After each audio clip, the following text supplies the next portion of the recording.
Alors, un article concernant la fameuse 2 chevaux du 21e siècle. Attention, ça a l'air d'être très intéressant. Donc, il y a une vidéo tout en bas, France 3 Nouvelle-Aquitaine. On va regarder ça, j'espère ne pas me faire striker. Et on reviendra s'il faut revenir sur l'article un peu plus tard, après la vidéo. Allez hop, je remets à zéro, c'est parti. Voilà l'usine, ou plutôt la micro-usine. 4 containers, pas de machines, pas de robots. C'est là que sont assemblées les gazelles. Un espace de travail ultra simple, une caisse à outils, un peu d'air comprimé, et puis en avant, on peut monter des voitures. Démonstration. Un châssis Lego, seulement 10 éléments à imbriquer contre 300 pour une voiture classique. Montage en 1 heure chrono. Le secret, C'est ça, matériaux composites. la gazelle est entièrement fabriquée à partir de fibres de verre mélangées à un élément clé qui ne nous sera pas dévoilé. C'est ultra léger et ultra résistant. C'est vraiment le cœur de notre savoir-faire et de notre technologie. Ouais, Vous pouvez pas me dire pourquoi c'est fait? non, je peux pas vous dire.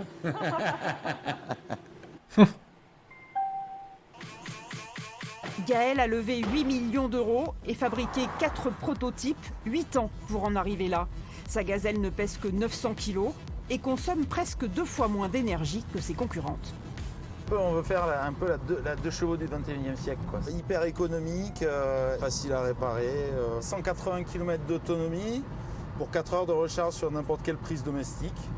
Et elle roule à 100 km/h, donc vous pouvez assurer sans problème vos déplacements quotidiens en urbain, en périurbain ou même à la campagne.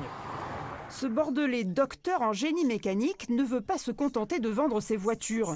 Son objectif, commercialiser ses micro-usines et ainsi lancer un nouveau modèle industriel. À l'inverse des gigafactories qui vont concentrer la production à un endroit puis exporter dans le monde entier, là on veut au contraire répartir dans le monde entier des micro-ateliers d'assemblage, des micro-factories qui vont permettre d'assembler les véhicules et donc de créer des emplois là où ils vont être utilisés. Et pour nous c'est l'industrie du futur, elle sera comme ça et elle ne sera pas ultra concentrée dans des méga-usines avec des robots partout et tout ça.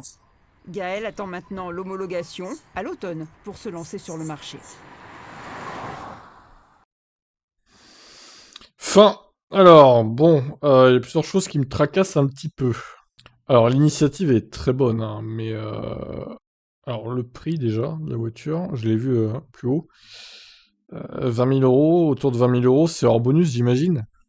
La voiture n'ayant que 180 km d'autonomie, c'est quand même pas très bien placé, hein.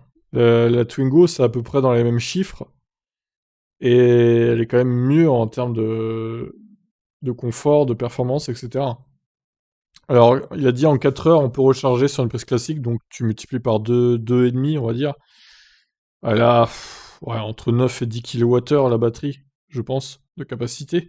Donc 100 km/h en Vmax, ce qui est pas foufou. Elle pèse que 900 kg, il pourrait arriver à 800. Alors ça, c'est une belle performance, effectivement.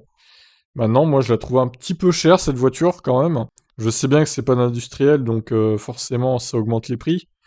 C'est pas fait en Chine non plus. Si c'était fait en Chine, évidemment, le prix serait divisé par deux, mais bon. Du coup, je me demande si elle va être compétitive par rapport à la concurrence, en termes de tarifs.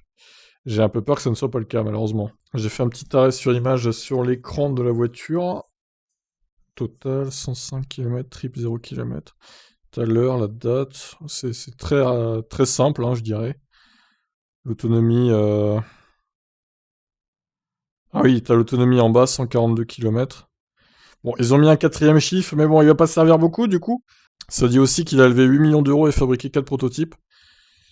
Bon, bah écoutez, on lui souhaite le meilleur à ce Gaël Lavaux, mais je doute honnêtement, dans l'état actuel des choses, que la voiture soit compétitive au niveau des tarifs par rapport à la concurrence. Est-ce qu'il faudrait pas rajouter un tout petit peu de batterie, genre monter à 12, 13, 14 peut-être, pour arriver à 250 km d'autonomie, au moins comme la Spring, quoi, et maintenir un prix autour de 20 000 euros? Parce que là, c'est un peu light, hein, 180 km quand même en 2022, hein. Bon, bah écoutez, on leur souhaite le meilleur à cette entreprise. J'espère qu'ils perdureront, qu'ils amélioreront leur voiture et le tarif. Qu'est-ce que vous en pensez de cette gazelle là? Ciao, ciao.